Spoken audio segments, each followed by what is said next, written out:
Bem, nosso estudo de hoje é a lição 12 do livro Palavra da Vida Eterna. Perante Jesus. Porventura sou eu, Senhor?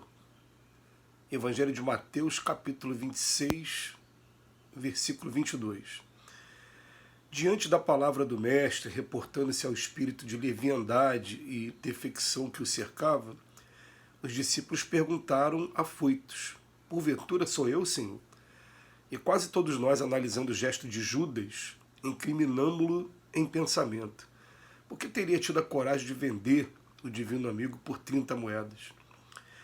Entretanto, bastará um exame mais profundo em nós mesmos, a fim de que vejamos nossa própria negação à frente do Cristo.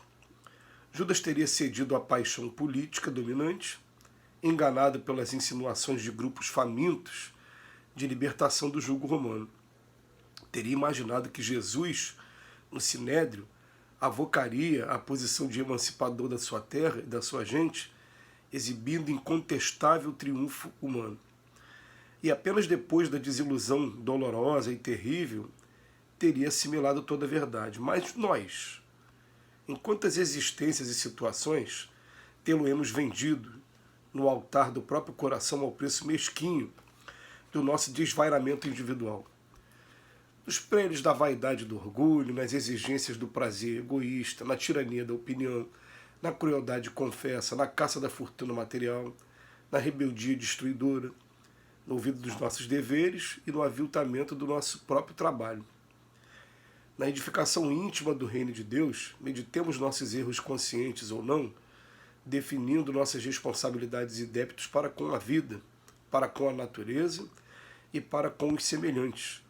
E em todos os assuntos que se refiram à deserção perante o Cristo, teremos bastante força para desculpar as faltas do próximo, perguntando com sinceridade, no âmago do coração: porventura existirá alguém mais ingrato para contigo do que eu, Senhor?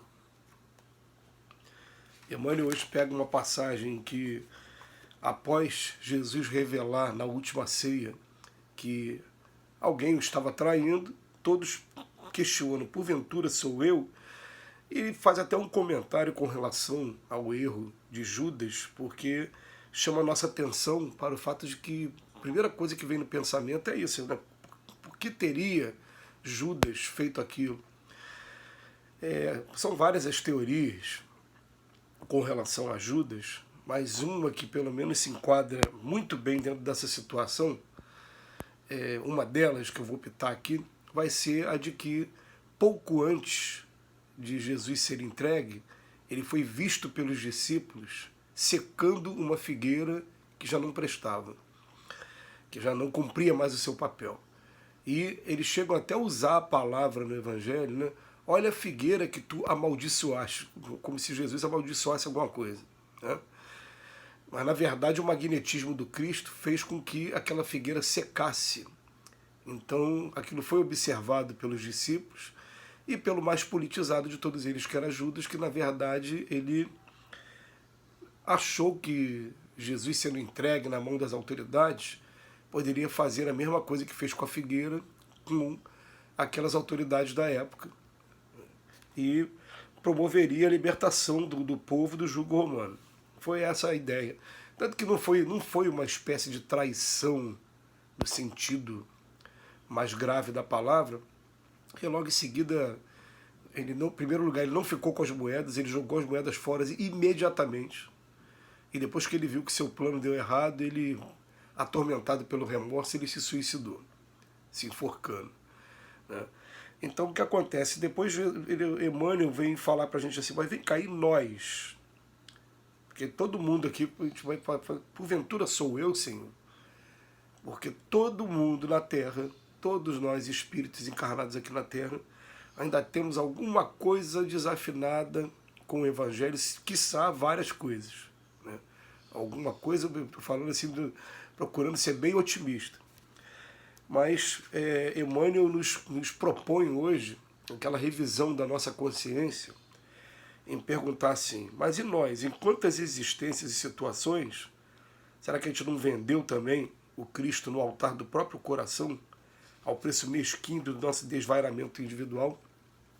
E ele enumera situações em que a gente fatalmente vai se enquadrar em algumas delas aqui, né? Ele enumera 2, 4, 6, 8 situações. Vaidade e orgulho, prazer egoísta, tirania da opinião, crueldade, caça da fortuna material, rebeldia destruidora, os nossos deveres e no nosso próprio trabalho.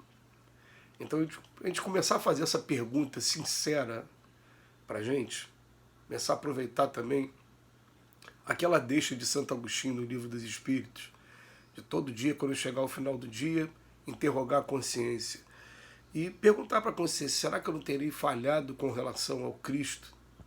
Será que eu não terei traído também, da mesma maneira que aconteceu com Judas? Será que, ao invés de ficar fazendo apenas o julgamento o tempo todo de Judas, porque a primeira coisa que vem no pensamento é essa, né? Será que a gente não consegue pensar, olhar para a gente também, pensar: e eu, Senhor? E eu? O que eu tenho feito? E aí a gente começa a interrogar nossas consciências e a gente vai ter as respostas, porque aqui na Terra, né, a gente ainda vai ter uma grande parcela de vaidade e de orgulho, a gente vai ter ainda muitas quedas viciosas com relação ao nosso prazer, e quando ele fala prazer egoísta, o prazer egoísta acaba sendo vício. A gente estuda lá no Livro dos Espíritos também que não existe um vício sequer que não tenha sua raiz no egoísmo. É o quê? Eu gostei muito de uma determinada comida e quero comer essa comida o tempo todo. Então é o prazer egoísta. Eu gostei muito de determinada substância, de determinado comportamento e me viciei nesse comportamento. A tirania da opinião, então, de você não respeitar a opinião dos outros, querer impor sua opinião, nessa então a gente cai muito. Crueldade, quando a gente acha que a gente foi injustiçado e a gente quer impor uma lição às pessoas. Muitas das vezes essa lição não é apenas com caráter educativo, não. A gente quer impor ali um castigo. Isso costuma acontecer com muita frequência. A rebeldia destruidora, e essa rebeldia ela vai significar falta de disciplina.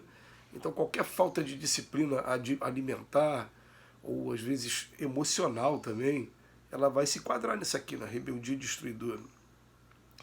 No desprezo, falta de atenção aos nossos deveres, esse também mexe muito com a gente. E também no aviltamento do nosso próprio trabalho, que a gente poderia fazer de excelência com o nosso trabalho e não está fazendo, também entra nesses quadros de traição ao Cristo. Ele termina o texto de hoje falando assim: na edificação íntima do reino de Deus, meditemos nossos erros conscientes ou não. Tem erros que a gente tem consciência e tem erros que a gente não tem consciência ainda.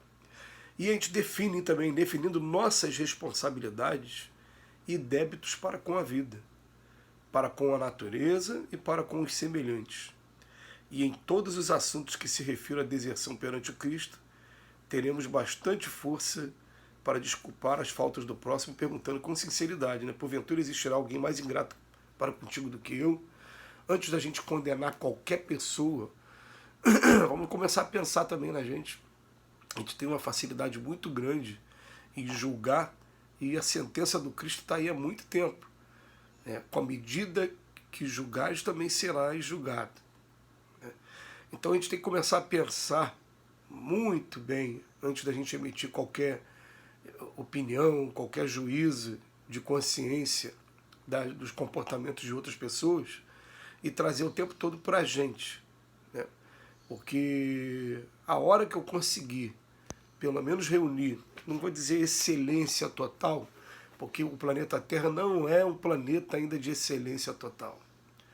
Emmanuel sabe muito bem disso. Emmanuel, quando traz uma lição dessa aqui para a gente, ele está procurando ajudar a gente a evitar a vingança, a evitar o julgamento precipitado, sem olhar para os nossos comportamentos primeiro. Ele sabe muito bem disso. Mas pelo menos está ajudando a gente a busca por uma melhora constante, uma melhora que tem que ser resignada, todo dia estudo, todo dia autoanálise, todo dia comparação, todo dia exercício também, todo dia exercício do perdão e recomeçar. Essa é a fase que a gente está vivendo. Porventura existirá alguém mais ingrato para contigo do que eu, Senhor? Que Jesus nos abençoe hoje e sempre.